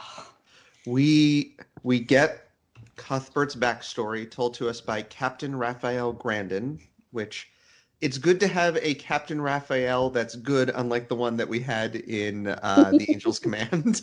Yes. Like a cool captain. And by good, I mean that character was fine. We have a cool one this time. I really, really like this part of the storytelling because we get such a great, like, difference in how everybody reacts to it, where Raphael tells the story, which is that he served under Cuthbert back in the day, and said that Cuthbert had a daughter named Petunia. Now, know where the title of the name of his ship comes from. And we find out that she was kind, and she was slain by pirates. And he said, when she tried to run back here and raise the alarm, they brought her down with arrows, slew her, and left her laying in the shadows. A poor innocent haremaid who'd never harmed any beast. And we have Raphael is visibly shaken as he tells the story. It's hard for him, as it says. The captain blinked several times, and his voice shook. Because he was there. Like, he found her. He was the one that found her, and he said, and Tyria is shaken by this. We can see, because she's someone who was brought up in Redwall. She's not used to hearing these sort of stories. Mm-hmm. We also get a good difference with the two young cadets, or like the two younger hares, who are excited, like, because they want to hear this story about this great warrior, but they're young to the point where they don't understand the real weight of it. And I think that's very well done. It's kind of like what we get in, like, the Long Patrol, where, like, Trowbags is the young up-and-comer who wants to make a big name for herself and doesn't really get it, that doesn't understand what the weight of the situation is yet, whereas someone like Paragord completely understands it. And so he says that he and Cuthbert found her, and Cuthbert was with him and just handed her body to him and said, "Take my daughter back to the mountain," and then let out a horrible scream and ran off. And the next time they found him, he had killed the entire ship of pirates by himself and nearly died from his wounds and was never the same since. Kind of like Ron Blade, except for worse. Mm-hmm. Like Ron Blade killed a bunch of badgers for his friends that died, but this is definitely a step above that, or 2 or 3 or 5. Yeah, this is and it's kind of like a similar reaction to it, where like how the hares were pretty horrified that Ron Blade wreaked such havoc on the sea rats. But this is like Ron Blade was for the most part fine afterwards. You know, he has his blood wrath moments and everything. Whereas Cuthbert was so badly injured and probably so broken from his daughter's death that he was never the same since.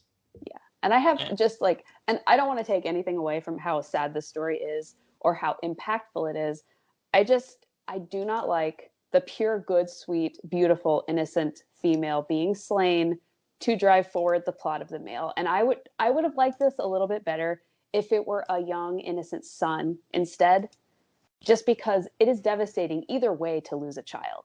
So Yeah. I don't know why it had to be a beautiful girl instead of maybe like an 8 or 9-year-old son who was just as innocent, just as playful, like playing, and then he saw something bad and ran away and got killed. I don't know. I would have liked that better from a feminist perspective. I'm not saying that it's not like, it's still very sad and I still like it. I just would have liked it better if it was a son instead.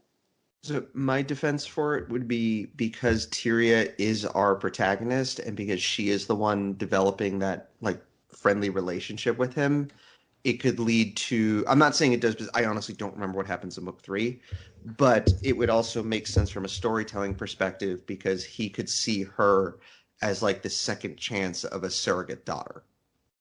So I think in that respect, if that's what happens, I like I said, I don't remember if that actually happens, but I think that could be the reason why. You know, something just occurred to me. Mm-hmm. We talked about how he uses her name incorrectly. He calls her Tilly instead of Tyria. Mm-hmm. What do you want to bet he had some kind of pet name for his daughter, and some of that is bleeding through? Possibly, Probably. yeah. Yep. And also, it now gives a whole new side to the name of his ship, the Purloin Petunia. This is the ship he stole, and the crew on it were the ones that killed Petunia, his daughter. Yeah, they stole her from him. Mm-hmm. Yep. Yeah. So, like this whole set, like, okay, as I said, I've been complaining about large portions of this book. This section is absolutely perfect. Mm-hmm. I really loved this part. I think the story is well told to the audience. Like I said, I like how we get the different viewpoints of the captain, Raphael, Tyria, and Porters and Quarters. I think that also does a very good job with it. And it gives us a whole new look at Cuthbert and really makes me look forward to seeing more of his character in book 3. I really like that the person who told the story was the person who was there, because I think that adds a lot more impact to it. Like if someone like maybe Lord Mandora was telling it, like, this is what I heard from people that were, you know, came back from it, but he wasn't actually there, I don't think it'd be as powerful as this captain who was like, I was the one who found her. Like I was right there. And Mm-hmm. I still hear that scream. Like I can still remember exactly what it sounded like. Yep. Yeah, Major Frunk has one of the saddest and most tragic backstories in the series that we've seen so far. And it reminds me a lot of, ironically enough, Earthstripe and Earthwhite. Of just, you know, somebody so young getting tragedy thrust upon them. Mm-hmm. And but on a... Sorry, go ahead. Oh, no, I was going to move. No, go ahead. I was just going to move on and say, then we get Cuthbert singing a delightfully bloody ditty. Oh. Yeah. My exact notes were, I like Cuthbert so much that I will be respectful and read his bloodthirsty song. I have a quick question. The sentence before, or sentence or two before the song actually starts, did anyone else's version of the book print Cuthbert's name twice? The Kindle Yeah. ebook literally reads Regimental Major Cuthbert Oh, Brunk W. Yes. Oh, yes. That's Actually, in yeah. my paperback. Let me quickly just check the 210. hardback. Yeah. It's the page. Yes, you know what? It's funny. I didn't even notice that when I read it. Probably it's like that kind of like a brain thing. Like Yep. your brain will sometimes filter out words or something.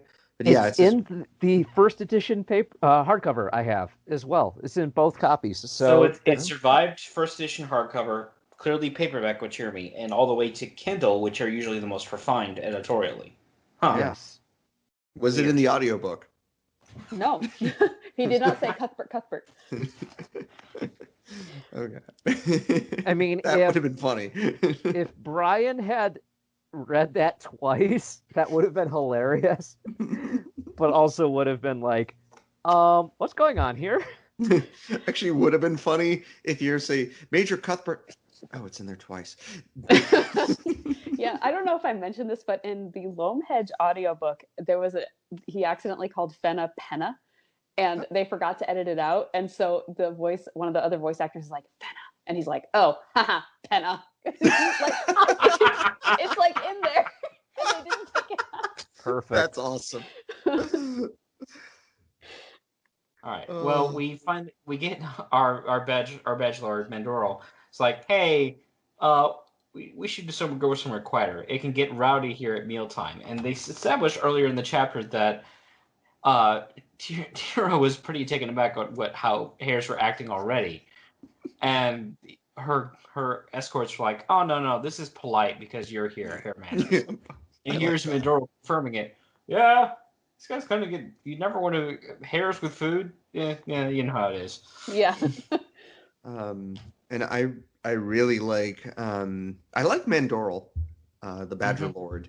Yeah. And I really like because at first he even asked Tyria, like, did you hear Cuthbert's story? Because he would have seen that the Captain Raphael was talking to her and had sent her to her in the first place. I really like what he says is it would come as no great surprise if he left here one day and never returned. I'd know then that he got his wish. Yeah. Like, Dark. Ooh.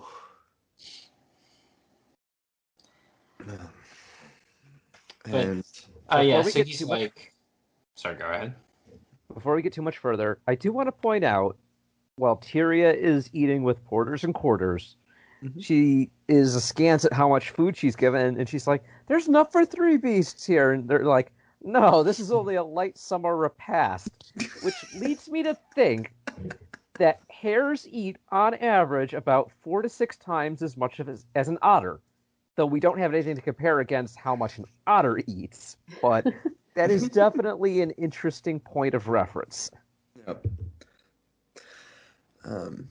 I also like Mandoral because he says that he has studied Salamandastron's history and that he's powerful. Like, obviously he's powerful because he's huge, but he's also wise. And I'd like to think that this is something like Rusano wanted to pass on to future Badger Lords. Mm-hmm. Because pre-Rusano, like, we never had any stupid Badger Lords. Like, let's be fair. Like, Krega was a little out of control, but she wasn't dumb or anything like that. And Earthstripe needed a class in diplomacy. Yeah, but Earthstripe was at least like a smart. When he wasn't letting his anger take over, he was at least a good tactician. And like Boar, we didn't see enough of, but we understand that he was wise. He was not just a big, me strong, you know. So, but Rusano was the first like scholar Badger Lord that we've seen. Like, who knows?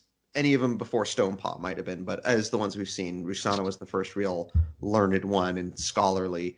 And I'd like to think that's something he wanted to pass on to future Badger Lords. Is like, you don't have to just become the fearsome warrior that defends the mountain. I want you to be wise. I want you to learn. I want you to respect your history. Mhm. So basically, he established a library and then was like, yeah, I know that at some point Redwall's going to do one too. It'll coincide, and, you know, 2 libraries in a single book that should have been there from the beginning, but oh well, coincidence. See, Quelt puts together the library and somebody just shouts, Rusano did it! So yes, he does take her into his personal chambers, which includes the forge, and we also have the back retreat room. It's the drug room. Yeah, that's what it is. Although we do not see this particular Bachelor toe cup. So It's in the highest point of the mountain. yeah, it's like, oh, you're gonna look outside the window and you'll see something for the lane. And Tira's like, she turned to ask the Badger more, and smoke bomb. Well, obviously he wanted her to look for the bat signal. Mm-hmm. Yeah. And then Chapter 23 literally is, again, the how anthropomorphic are they? There it is. Mm-hmm. You cannot get more anthropomorphic than that. He's got a full-on hand, like normal-looking hand. Yeah. I also really like how he talks about how the Badger Lords were known for forging. And I really like, we get a Bor the Fighter name drop. Yep. Mm-hmm. And for so long, we have gotten, like, every single book gives us the history of Martin's sword, which I will say, it has not really come into play in this book. But it's always like, oh, it was forged from a falling star at Salamandastron or whatever. Like, sometimes I can't remember. It was this book that they mentioned Luke, right? Or was it the last book? It was Rackety Tam. Okay, in Rackety Tam, they mentioned Luke, which was something more than we usually get. Whereas in this one, and it makes sense that they would bring it up in Salamandastron, and Mandorl said that I am a student of the mountain. I have learned our history. And he straight up says that Badger Lords have possessed formidable skills in the making of weapons and armor. Take, for instance, Bor the Fighter. It was he who made the fabulous sword for your Martin the Warrior. Yep. Like, I like that. And it would make sense for Redwall to focus more on Martin's side of it. But I like how we're actually getting the Salamandastron side of it as well, as Bor the Fighter forged this great weapon that has become legendary. Mm-hmm. And I also like how he says that Lord Earthwhite was gifted with a particular talent, the manufacture of armor, which we mentioned earlier. I think it fits him, because they said that he, obviously he was scary when he got pissed, like when he was in battle, but he was very simple and gentle, like otherwise. Like, he wasn't a born warrior. Like, yeah, he was kind of a little bit more like Sunflash in that respect. I like the fact that he focused on something to protect creatures instead of doing damage to them. So he focused on making armor instead of weapons. I really liked how they used Earthwhite in the story. And I don't know if, like, Jake's looked back on Salamandastron and was like, oh, hey, I could use that, and he made that or whatever. But I just think it was really cool to just take that little bit about Earthwhite refashioning armor, like his brother's armor, and then just putting it in here. Like, he's going to make the breastplate for the Rhulian. Yep. And also, Jakes must have really liked Salamandastron, because this is now the second book, with Marl Fox, where we're getting large references to Salamandastron in its story. Mm-hmm. And we get basically kind of like in the original Redwall, Tyria is kind of like the new High Rhulian, just like Matthias was the new Martin. Hey, this kind of sounds familiar to a story I heard in Abbey School. And I really like this little bit here. It kind of says something about Mandorl and how proud he is of his own work. So he shows Tyria, he says, like, we have, he gives her the breastplate of Hyrule, but also says, like, we have replicated her kilt and her sling and, like, the bag for the sling stones. And after the comments on the breastplate where Tyria's like, it's amazing, and Mandorl's like, what about the sling? I made that one. Yeah. Thanks. And We're also told Earthwhite's forging skills are such that basically it's the counterpoint to Martin's sword. Like, there's not much that can get through this thing. Mm-hmm. and it's also super lightweight. Yep. Oh, My question is, though, how has the Rhulian's breastplate survived since the time of Earthwhite? I can at least accept the Sword of Martin the Warrior is, like, kept up by the Redwallers even in times of peace. Mm-hmm. I half expect that this breastplate was just shoved in some chest somewhere and was like, should have oxidized by now. I'd like to think that Salamandastron hares and badgers take pride in keeping track of and keep in the upkeep for the different weapons that are stored there. I would think so. I mean, they have like a bigger forge than Redwall, and like they make a bunch of weapons. It seems like they would know how to take care of them. Even in the absolute worst scenario where the metal begins to really rot and rust, I mean, all it would take is a subsequent Badgerlord to put that same metal and reforge it, because you're not changing the metal's composition, you're just using the same core, iron, to do it. Fair enough. Yep. I was also getting like flashbacks as he gives her these and says, like, there's still one more piece of the puzzle, which is the crown. And it kind of gave me flashbacks to Matthias first finding Martin's tomb and finding the shield, and then he finds the scabbard, and then he eventually finds the sword. Like, it reminded me of that. Mm-hmm. Could also... I just want to point out the sling he makes for her is made out of shark skin, and it turns out to be much better than she expected. So she's surprised at a shark skin's superior stone slinging. I had to get at least one in there. No, that was good. And so the next morning, they head out to go retrieve the emerald that was in the tiara, or what's left the of whole tiara, because or what's left. Oh, gold doesn't rust or warp. Yes, it does. Yep. Well, gold doesn't oxidize like iron does. It's actually one of the softest metals.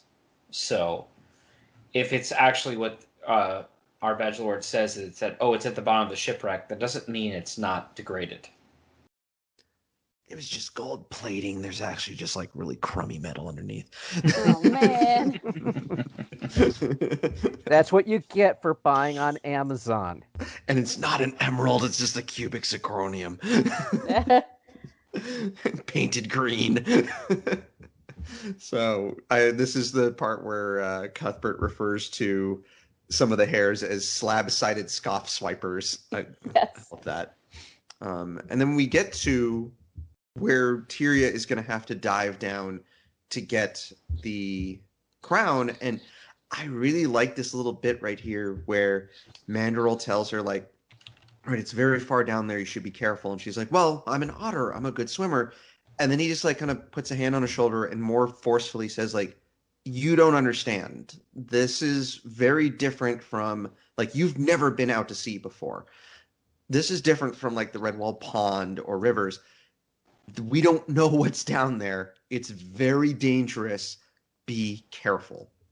Yeah. And it shows that as the Badger Lord, I'm sure he's had plenty of instances with similar moments of young hares with the same confidence as like, I'll be just fine.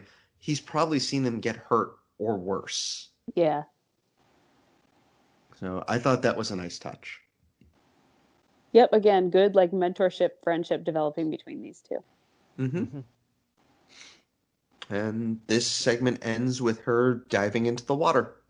Yes, which With I just wanted to bring up. That's how Marielle of Redwall book 2 ended as well. And I just noticed that and I was like, ha, that's funny. and that's also where we left off part 1 of Castaways book 2. Oh, yeah. Oh yeah, holy Getting cow. very heavy vibes from that scene. R.I.P. Anaconda. Oh, Mm, Anaconda was the best. he yeah. was. So, yep, that's the end of book 2. Yeah, this ended on a very high note. I really loved the last 2 chapters of this book, or this section of the book. It makes sense if I say this book, right? Because it was book 2. Yep. Yes. Okay. Um, so I really enjoyed the Salamandastron segment, and I am liking Tyria's quest, and I like the characters she's interacting with. Of course, I love Cuthbert, and Pandion's been great as well. And I like how Cuthbert and Pandion have become like almost instant friends. Mm-hmm. That being said, I don't like almost everything else in this book.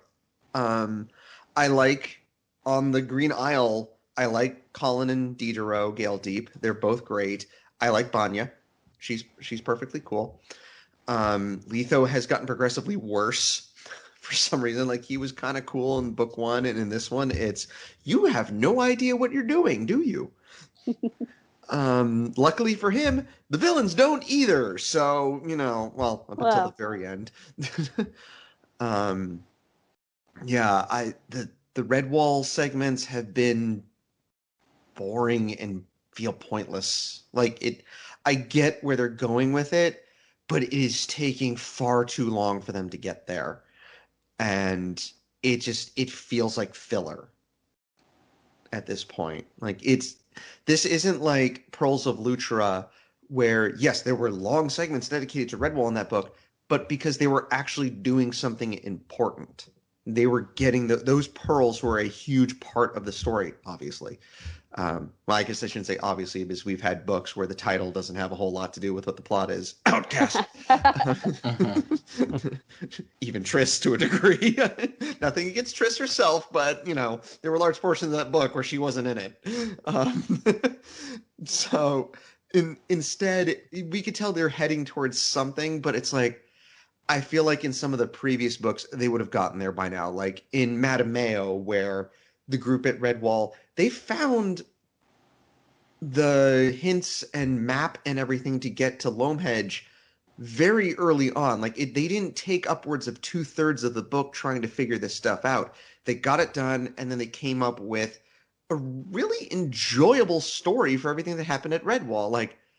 To be completely fair, you didn't need the Ironbeak plotline in Madame Mayo. It wasn't the most important part of the book, but it was very fun and it was very well done and had great character moments, so it was worth having in there.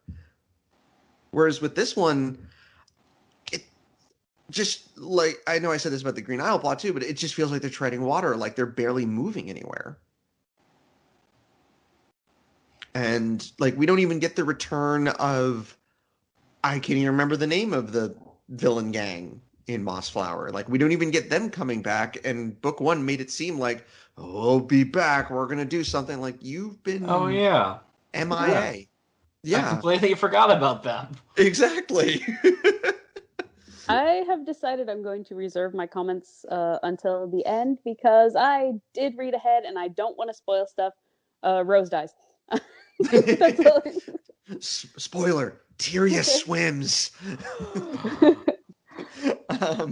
Wow. I will say, I don't remember a lot of this book. I'm just remember rereading it now. It's been a while. The things I did remember are the things I liked about it, because I remembered Cuthbert. I didn't remember his whole story, which I'm glad I got to kind of reread it for the first time again. But a lot of the stuff I remember liking in this book hasn't happened yet. I remember liking the Salamandastron segment, so I'm glad it's still excellent.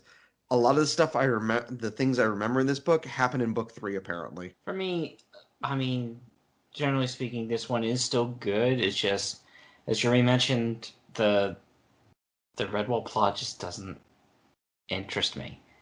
I mean, you can't even make it a cogent argument that they're trying to help their people in the field because it's just missing the stakes urgency? that Metamayo had. Or urgency, yeah. Yeah. It was like Salamandastron, the Redwall plot by itself was once Dingai and Thura left, like they were, and Sam Kim left with Arula. Mhm. Yep. Once they left, we didn't really need anything with Redwall in that book. And the Dry-Ditch Fever plot was just sort of there, but it did give us Thrug and Dumble's adventure, and that was genuinely fun. And it gave us some topical discussion for the past year. Yeah. Quite true. I'm still looking forward to part 3. But Matthias, did you want to make a comment? yeah. Yeah. Any final comments on this section? I'll disagree with most everything Jeremy has said up to this point. Nice. I really enjoyed this. Yeah, the puzzles seem to drag on a little bit here and there, but I had just as much fun rereading them. I think it was a little bit of nostalgia in there because I remembered the solutions to some of them, or it was like little context clues. It was like, oh yeah, that was a thing. And I remember a lot more of the plot for this one than I honestly did for Rackety Tam. Which, how does that work? Rackety Tam's my favorite. I think I would have remembered more of it. I don't know. But this book is definitely a slow burn. Once we get to book 3, that's when things really kick off. I don't think the Green Isle plot is as bad as Jeremy says. He's entitled to his opinion. My opinion is I think he's focusing on the wrong points. So if you're going to get angry at any of the opinions expressed, point them at him, not me. Yes, Jeremy, I'm throwing you under the bus. If you don't like my opinion, go harm yourself. Oh dear. Oh, Jeremy. And come the 1-star reviews come flooding in. Apparently. So Look, let me I'll just clarify. Go ahead. Sorry, let me clarify. If you like this book, there's nothing wrong with that. That's perfectly fine. Just like there's nothing wrong with me not liking large portions of this book. As Matthias said, we're all entitled to our own opinions. Okay, so opinions are like belly buttons. Everyone has one. Yeah. If you like the villains of this book, that's fine. Like if you like the Redwall plot, that's fine. All right. My dislike of this stuff should not affect your enjoyment of the book, and if it does, you have other problems. So All yeah, right then. Hyrule Book 2, 10 out of 15. I give it 4 stars out of 1,000. Oh dear. I'll give it 8 candy chestnuts out of 10 pasties. Is that on the Chib the Sparrow scale or Robin scale? Might as well be. Yeah. Okay. That all said, I'm sure you're expecting us to say, "Hey, we're doing part 3 next." Well, by the time this episode comes out, we're gonna be just short of April, so you all know what that means. Jeremy, put it down. Put the knife down.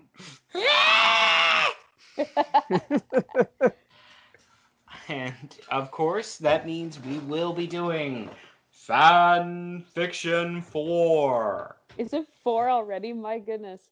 Yeah. Oh my god. It's crazy. And for the record, I will not be bashing my head against my desk this time because I have a new desk now and it's made of a very different material and I do not want to hurt myself. Yes, please don't. So there's So yeah, we'll end up doing fanfiction 4 before we get to Rhulian 3, which is fine. It's fine. I have Everything's fine. I have to decide if we're going to do another trivia episode. I think people still have a few hurt feelings from last year. That might be putting it mildly. Why don't we put a pike in it, and then some things will be a little fishy, but Oh no. It'll be Finn. We should have a pun quiz. Well, Matthias, well, I'll offer this to anybody. Does someone want to take charge of writing questions and being MC for that? I can. Okay. All right. At least we'll know the questions are accurate. Hey, and you know what? If they aren't, you can make fun of me mercilessly for the rest of my life. Or at least until the next person does it and makes a mistake, and then we'll make fun of them. It'll just be an ongoing cycle. Yeah, it'll be passing around the totem of shame. All right. Well, Katie, if you want to lead the trivia contest, that might work. So. All right. I will see what I can do. Okay. I have a trivia answer to where people can find us online. Oh, do tell us. Okay. So you can find us at recorderonthewall.com. We are on iTunes, or whatever the heck it's called now, Apple Podcasts. We are on YouTube Podcasts, whatever that's called now. We're on Spotify. Thank you for not changing your name. We are also featured on the official Redwall forums. We are featured on the Rhulian subreddit. We have a Twitter account at ROTWpod. And we have an email address for all your complaints and hate mail to me complaining about why I don't respect the villains in this story enough, which is rotwpod@gmail.com. Keep in mind, I will not actually be reading any angry messages, so, feel free to send them if it makes you feel better, but and then, do we have any new reviews? And I wonder if that's going to change for next time. Possibly. No, it's not like I forgot to look this up, and I'm doing this right now. No, we have no new reviews. We have no new reviews. Okay. So we're still perfect. Of course. Flawless victory. Yeah, no new reviews, so. Okay. Well, until next time, where we will, heck, who knows, I might find a fan fiction terrible enough that it will make me respect this book far more than I do. So, you can hold out hope on that one. Heck, if you I actually will put this out to listeners. If there are any fan fictions you would like us to read, good or bad, if they are bad, I will tackle those myself. Send them to the Twitter account, the email address, and get in touch with us. I will. If you want your revenge on me for hating large portions of this book to be having to read god-awful fan fiction, bring it on. I've read the worst there is on the internet. There's nothing you can do to hurt me. Jeremy, my red wall. All right, I'll do it. Dude. All right.